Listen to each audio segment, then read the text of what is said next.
सीवान जिले के दरौंदा का उपचुनाव होना है, जिसको लेकर राजद ने अपने प्रत्याशी के रूप में उमेश कुमार सिंह को क्षेत्र में उतार दिया है। उमेश कुमार सिंह जैसे ही दरौंदा पहुंचे, उनके समर्थकों ने गर्मजोशी के साथ स्वागत किया। आप देख सकते हैं, ये तस्वीर हम आपको दिखा रहे हैं दरौंदा की, जहां पर उमेश सिंह इस मूसलाधार बारिश में भी अपने समर्थकों के साथ क्षेत्र में घूम रहे हैं। तो ये तमाम तस्वीरें आपको हम एटीएन लाइव पे दिखा रहे हैं कि किस तरह से आरजेडी का टिकट लेकर के उमेश सिंह अपने क्षेत्र में दौरा करने के लिए निकल चुके हैं। हालांकि उन्होंने अजय सिंह पर तीखा प्रहार करते हुए उन्होंने कहा कि ऐसा कोई सगा नहीं जिसे अजय सिंह ने ठगा नहीं। तो आइए आपको दिखाते हैं एटीएन लाइव के कैलाश कश्यप के साथ उमेश सिंह की खास बातचीत कि टिकट मिलने के बाद किस तरह से वो अजय सिंह से चुनाव लड़ेंगे।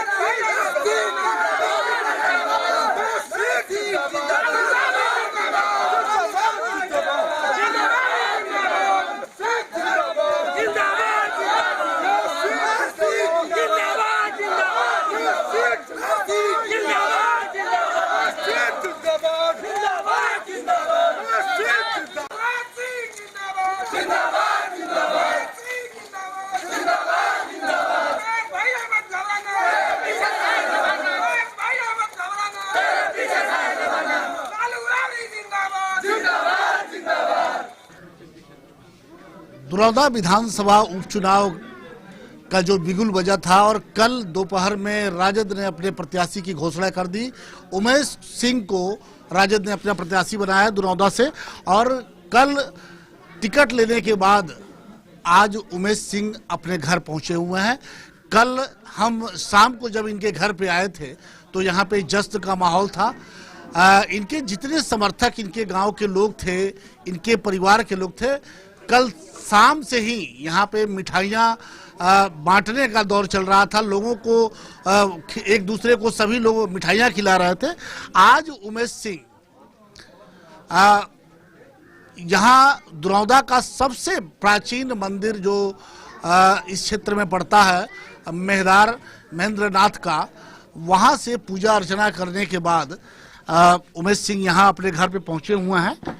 हम इनसे बातचीत करेंगे कि कई प्रत्याशी दौर में थे, राजद ने आपको अपना प्रत्याशी बनाया, यह कैसे हुआ?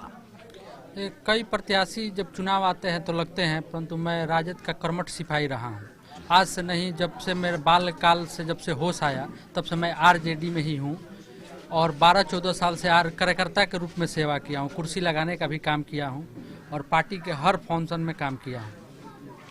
उमेश जी, आपके सामने अजय सिंह का अभी नाम आ रहा है, हालांकि अभी टिकट की घोषणा नहीं हुई है। और अजय सिंह एक ऐसे व्यक्ति हैं जो 2 बार अपनी माता जी को वो विधायक बना चुके हैं, 2 बार अपनी पत्नी को विधायक बना चुके हैं और उसी पत्नी को एक बार वो सांसद भी बना चुके हैं। आज स्वयं मैदान में आने की तैयारी चल रही है उनकी। आपके सामने एक कद्दावर व्यक्ति खड़ा होगा, उससे कैसे निपटने की तैयारी किया?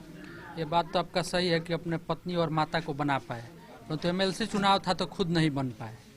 इसमें भी वो नहीं बन पाएंगे। जनता का इस बारिश में आपने जो अपार समर्थन देखा है, रात से बारिश बरस रही है, उसके बाद भी लोगों का जो हुजूम है, नौजवानों का जो जोश है, में अजय सिंह कहीं नहीं है। लोग परिवर्तन खोज रहे हैं।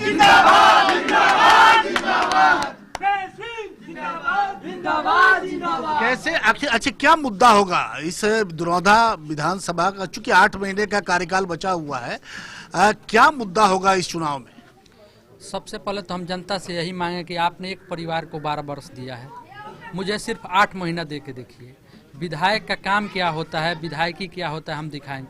ये 12 साल में लड़कों के खेलने के लिए एक फील्ड की व्यवस्था नहीं हुई, शिक्षा का स्तर गिरा हुआ है, हॉस्पिटल का स्तर गिरा हुआ है, और जहां हम पूजा करके आए हैं सीवंस लेने में भी सीवंस कोई छूता नहीं है, वो सीवंस तक के खाने वाले नेताजी हैं। ये हम नहीं मतलब पूरा परिचित है, पूरा विधानसभा जान रहा है। मेहदार के विकास के लिए जब मुख्यमंत्री ने एक बहुत बड़ी आधारशिला रखी थी, आपको क्या लगता है कि मेहदार का विकास हो पाया? हमको लगता है कि 4-5 साल हो गए नीतीश जी आए थे और एक बहुत बड़ी राशि उन्होंने मेहदार के विकास के लिए रखा था, आखिर वो विकास क्यों नहीं हो? सिर्फ लूट खसुट हुआ है। मेहदार में आज तक कोई विकास नहीं हुआ। अगर मेहदार का विकास होता तो विश्व के मानचित्र पे मेहदार का स्थापना होता। मेहदार दुनिया से लोग आते हैं महेंद्रनाथ की पूजा करने, परंतु अगर मैं ये जाऊंगा तो जरूर विधानसभा में इस क्वेश्चन को रखूंगा कि महेंद्रनाथ को एक ऐसा बनाया जाए कि विश्व मानचित्र पे उभरे। ये मेरा वादा है आपसे। आप पहली बार जब टिकट मिलने के बाद हमें लगता है कि सबसे पहले आप बाबा महेंद्रनाथ के दरवाजे पे गए थे। क्या सोचा है कि अगर आप वहां से बाबा का आशीर्वाद मिलता है तो क्या क्या सोचा है, किस तरह से इस क्षेत्र का उस महेंद्रनाथ मंदिर का कैसे विकास? देखिए, हम लोग महेंद्रनाथ से आ रहे थे, जो रोड का व्यवस्था है आपको देख रहे हैं कि जाने में भी कठिनाई है। महेंद्रनाथ की जो पोखरा है बहुत विशाल है, उसकी सफाई करना, वहाँ श्रद्धालु रात में भी जाते हैं, उसको ठहरने की व्यवस्था करना, लाइटिंग की व्यवस्था करना, सुचारू ढंग से जो वहाँ पे लगाते हैं लोग फूल माला बेचते हैं उनके लिए अलग से व्यवस्था करना, ये सब व्यवस्था की जाएगी। और इसको एक मानचित्र पे लिया जाएगा कि एक मन दर्शनीय स्थान है और ये पूरे विश्व में ही फैले, पूरे देश में नहीं विश्व में फैले कि महेंद्रनाथ एक जगते हुए बाबा है। और आज नहीं, मैं जब से बचपन सवारा हूँ मैं महेंद्रनाथ के दरबार में जाता हूँ और टिकट लेने के बाद मैं अगर सबसे पहले गया हूँ किसी मंदिर में तो वहीं गया हूँ, माथा टेका हूँ और मुझे पूर्ण विश्वास है कि मुझे आशीर्वाद मिला हुआ है। उन्हीं के आशीर्वाद से मुझे टिकट भी मिला है और क्षेत्र का विकास होगा। 4 महीना पहले जब लोकसभा का चुनाव हुआ था, उस समय उस चुनाव में एक बात सामने आई थी, दुरौदा मॉडल की बात हो रही थी उस समय कि दुरौदा मॉडल को हम सिवान पे लागू करेंगे। ये दुरौदा मॉडल क्या है? आप तो इस क्षेत्र के निवासी हैं, इसी क्षेत्र में आप रहने वाले हैं और आज आप संयुक्त से प्रत्याशी भी बने हैं, आखिर ये दुरौदा मॉडल है क्या? हमको तो लग रहा है कि दरौंदा मॉडल एक जजिया कर है, जजिया कर सबसे वसूला जाता है, यही दरौंदा मॉडल है। हम तो बोले कि ना शिक्षा के लिए अच्छी व्यवस्था है, ना स्कूल के व्यवस्था है, ना हॉस्पिटल का व्यवस्था है, ना रोड का व्यवस्था है, तो फिर मॉडल क्या हुआ? ना कोई अभी तक रोजगार कोई सृजन हुआ है, तो मॉडल क्या होना चाहिए? एक जजिया कर का मॉडल है, हम तो यही जान रहे हैं। पिछले चुनाव में लोकसभा का जब चुनाव हुआ था उस समय कहीं कोई स्थानीय मुद्दे की बात नहीं हुई। उस समय एक ही मुद्दा था मोदी। और इस बार ये उपचुनाव जो होने जा रहा है, क्या इस बार भी मोदी हावी रहेंगे इस चुनाव पे? इस बार एक ही मुद्दा है कि उस परिवार को हटा देना है। जनता मन बना चुकी है कि एक ही मुद्दा है सबके जबान पे, बच्चा माता बहन सब लोग के जबान में, कि परिवारवाद को हटा देना है, खत्म कर देना है। लेकिन आपने देखा कि जब अजय सिंह, हालांकि जदयू एक सेकुलर पार्टी मानी जाती है, लेकिन अजय सिंह को जब टिकट मिला, जदयू उनकी पत्नी कविता सिंह को जब टिकट मिला था तो उन्होंने पूरा एक ढांचा ही बदल दिया था। गेरुआ वस्त्र पहन के हिंदुत्व की बात होती थी, भारत पाकिस्तान की बात होती थी, देश की रक्षा की बात होती थी। और इस बार क्या आपको नहीं लगता है कि ये सारी बातें अजय सिंह एक बार फिर लेकर के जनता के बीच आएंगे? वो तो उनके पार्टी 370 जब मुद्दा आया तो आपको पता होगा कि क्या किए, उस पर उनका कोई रोल नहीं था। जैसे आदमी जब जब जैसा सीजन आता है, जैसे चोर आदमी होता है तो क्या करता है, गेरुआ पहन लेता है कि हम बच जाए। जनता पहचान चुके, गेरुआ अब काम करने वाला नहीं है। सच्चा भक्त को चुनेगी और सच्चा आदमी को चुनेगी, जनता मन बना चुकी है। आपके लिए एक फायदे की बात और दिखाई दे रही है कि पूर्व सांसद ओम प्रकाश यादव ने अजय सिंह के खिलाफ एक मोर्चा सा खोल दिया है।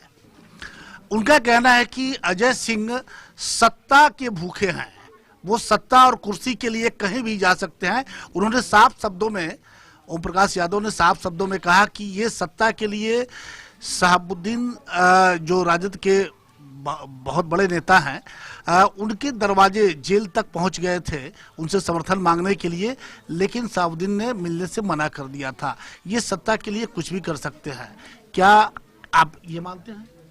ये तो सब जनता मान रही है कि सत्ता के लिए कुछ भी कर सकते हैं।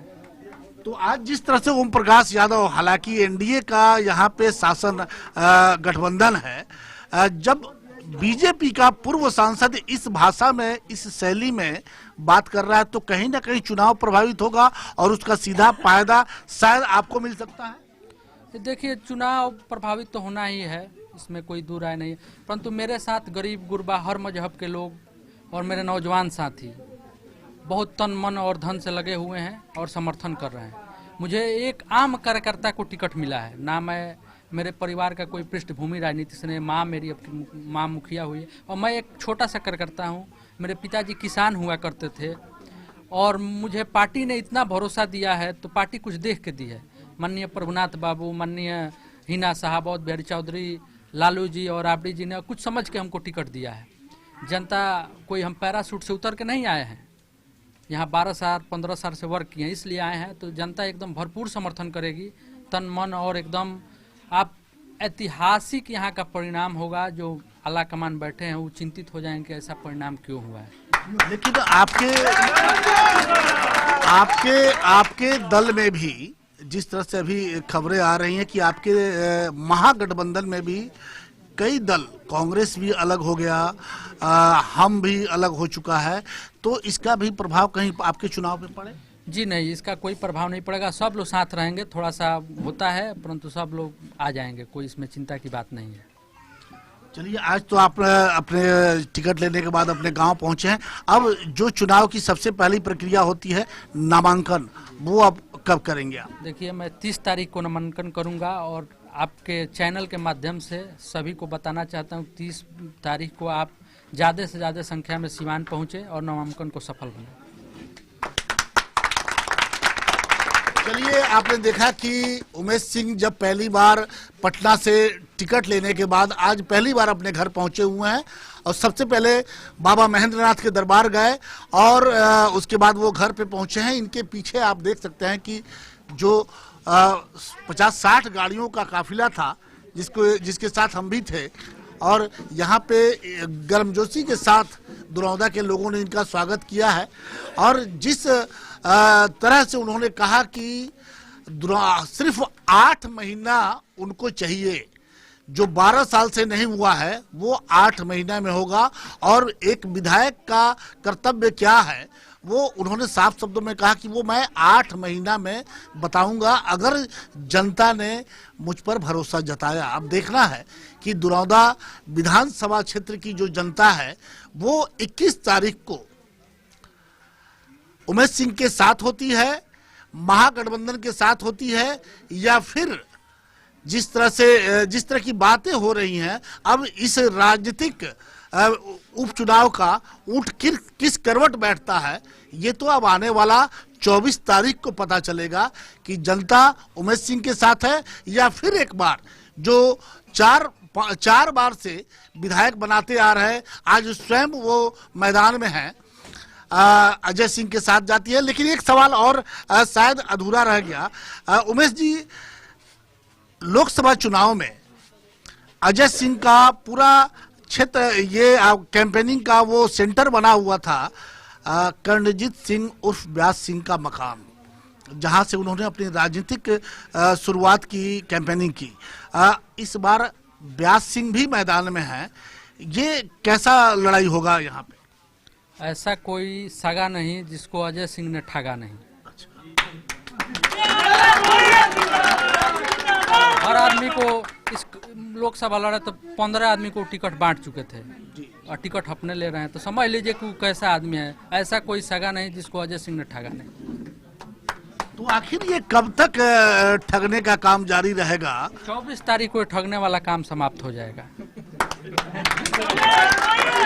24 तारीख को ठगने वाला, 21 को ही समाप्त हो जाएगा, परंतु आप लोगों के माध्यम से 24 तारीख को ठगने वाला इनका काम समाप्त हो जाएगा और यहीं से फिर अब जहां थे वहां आना वाला। व्यास सिंह ने तो बड़ा मदद किया था उनको पूरे चुनाव में, उनका पूरा परिवार, उनका सब कुछ अजय सिंह के साथ था, फिर इतनी दूरी कैसे हो गई? तो पहले ही बताया कि ऐसा कोई सगा नहीं जिसको अजय सिंह ने ठगा नहीं, उनको ठगा है, इसलिए अब वो सामने है। अच्छा, व्यास सिंह मैदान में हैं, 3 लोग मुख्य रूप से आप भी हैं, अजय सिंह और व्यास सिंह। यहाँ की लड़ाई क्या होगी? देखिए, यहाँ की लड़ाई एक तरफ जा रही है कि यहाँ से चेंज कर देना है। सिर्फ एक ही लोगों का नारा है कि चेंज कर देना है, दूसरा कोई नारा नहीं है। यहाँ का परिणाम होगा कि आला कमान चौंकेंगे, आप देखिएगा। आला कमान मतलब कि नीतीश जी चौंक जाएंगे, दरौंदा के परिणाम से चौंकेंगे कि एक आम कार्यकर्ता और यहाँ के नौजवान साथी ने उनके मुंह तोड़ जवाब दिया है वोट के माध्यम से। चलिए, अब जिस तरह से उमेश सिंह बड़े आत्मविश्वास के साथ वो कह रहे हैं कि जो परिणाम होगा वो चौंक जाएंगे आला कमान का मतलब नीतीश कुमार। और अब देखना है कि 21 तारीख को जनता किन नेताओं पे भरोसा करती है और किसे बिहार विधानसभा भेजने का काम करती है। कैमरामैन चंदन के साथ कैलाश कश्यप, ATN लाइव, सिवान।